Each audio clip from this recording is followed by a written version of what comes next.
Hello, in this video we're going to talk about perimeter, or circumference for circles, and that's the measure of the distance around a shape. So when we have a square, rectangle, triangle, parallelogram, trapezoid, any regular old polygon, that's when we call it a perimeter. The only time we talk about a circumference is for circles. So how I'll keep it straight is perimeter is for a polygon, which is a straight edge closed figure, and circumference is for circles. And basically they just measure the outside length, so it's a one-dimensional thing. In this shape right here, I have a square. And I used a special tool to make it look like a square, but we should never assume things. So if you don't see something assumed to be a square, usually they'll tell you if it is a square or not. And since I only gave us one length, that's the special property about squares, is that the length of all the sides are exactly the same. So let's see if I can write inches without having issues. It looks like I'm not going to make it. Alright, last one worked. So we have 6 inches. All the way around. So we're going to find the sum of all of these outside lengths, and that will tell us the perimeter. We could also shortcut it because we're going to add 6 4 times. We could just take 4 times 6, which is the same thing as 6 plus 6 plus 6 plus 6, and we got 24 inches for the perimeter. So if we ever want to find the perimeter of any shape, of any square with any length, x, we can always find the perimeter to be 4 times the x. But you don't have to memorize these formulas, you just have to add the outside lengths. And know that a square has equal sides. Let's try another one. Let's say we have a rectangle. So, a nice thing about the rectangle is that the lengths are exactly the same. So if we have 5 feet for this one length here, then we have to have exactly 5 feet for the one across from it. And if we have the width is 2 feet, then the width across from it has to also be 2 feet as well. And we just have to find the sum of all these lengths. So we could do 5 plus 5, which is the same thing as 2 times 5. 2 plus 2, same thing as 2 times 2, which is 4. And now we'll add these two together and we get 14, and our unit is feet. If we wanted to cheat, we can use the perimeter is 2 times the length. Goes back to what I was saying about 2 times 5. Plus 2 times the width. 2 times 2. And add those two together, and that's where we get the perimeter of a rectangle. Or you could just add all the outside lengths. It doesn't make a difference. Now we have a triangle, and when we find the perimeter of it, we just add the outside lengths. Yeah, there's 3 different sides, so we'll go ahead, add them all up. And these sides don't necessarily have to be the same. It's just a coincidence because I gave myself an isosceles triangle. You don't have to know that. We just have to add all the outside lengths.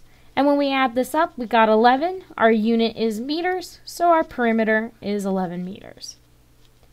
Now, when it finally gets difficult for perimeter, because every other polygon shape, you just add the outside lengths. That's all you got to do. Circles is where they make it a little bit more challenging. We actually have to have a formula memorized. Circumference is equal to pi times the diameter. Now, I'm going to link you guys, if you check in the about, a cool history of where pi was discovered from. I definitely recommend it a good read if you're interested in a little bit of history. Otherwise, you're just going to memorize this formula. Now, D here stands for diameter. And diameter of a circle goes all the way across. Alright, so the diameter, very similar to, like, you think about your diaphragm, diameter of your stomach. It goes all the way across. So our diameter here is 4 centimeters. So when we find the circumference, we take pi times our diameter, which is 4. So the exact measure is 4 times pi. Now you might be thinking, and let me include my unit, centimeters. You might be thinking, well, what is pi? Well, pi has a couple different approximations. the most common approximation, and I'm using a squiggly equal sign saying it's approximate, 3.14. And that's the one we'll use. So if I want to use 3.14 for an approximation, I'm going to take it and plug it in for pi. So all I have to do in order to complete this problem where I'm asked to find the circumference, or perimeter, you could think of it that way, but circumference applies to circles, is take 3.14 and multiply it by, well, I got 4 times it, so 4. And now I got 16, carry the 1, 4 plus 1 is 5, 4 times 3 is 12, 2 decimal places, and our unit is centimeters. Once again, circumference is just like perimeter, where it's the single one dimension of our unit. And that's it. So 4 pi centimeters is our exact measurement. Whatever they tell you to use to approximate pi, you'll plug in and you'll find your approximate. And I'm going to shorthand approximate because I don't think I can spell it right. Let's go ahead and do another one of those. Let's say this is the circle we're given. Once again, we have to have the formula memorized. Circumference is equal to pi times the diameter. Unfortunate for us, we are not given a diameter here. This line here is what we call the radius. But don't fear, we can find the diameter by taking 2 times the radius. In fact, some people have a different formula for finding circumference, where they say circumference is equal to 2 pi r, in which 2r is coming from the fact that diameter equals 2 times r.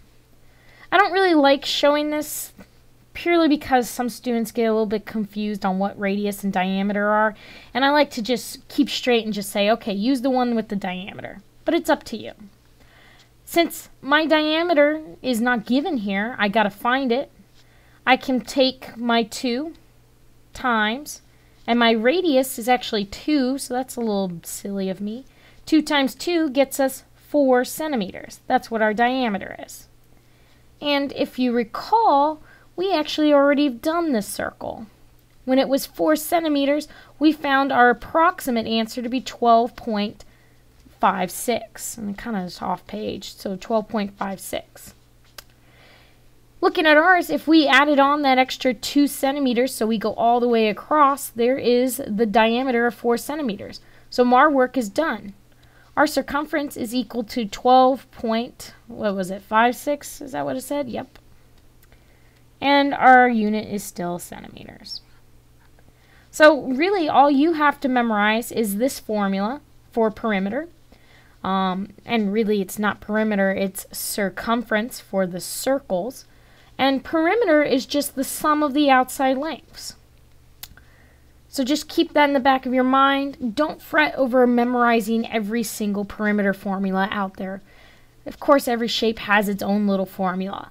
But really, perimeter you can just remembering outside lengths and then only devote yourself to memorizing the circumference formula. Try to, be efficient about memorizing. So until next time.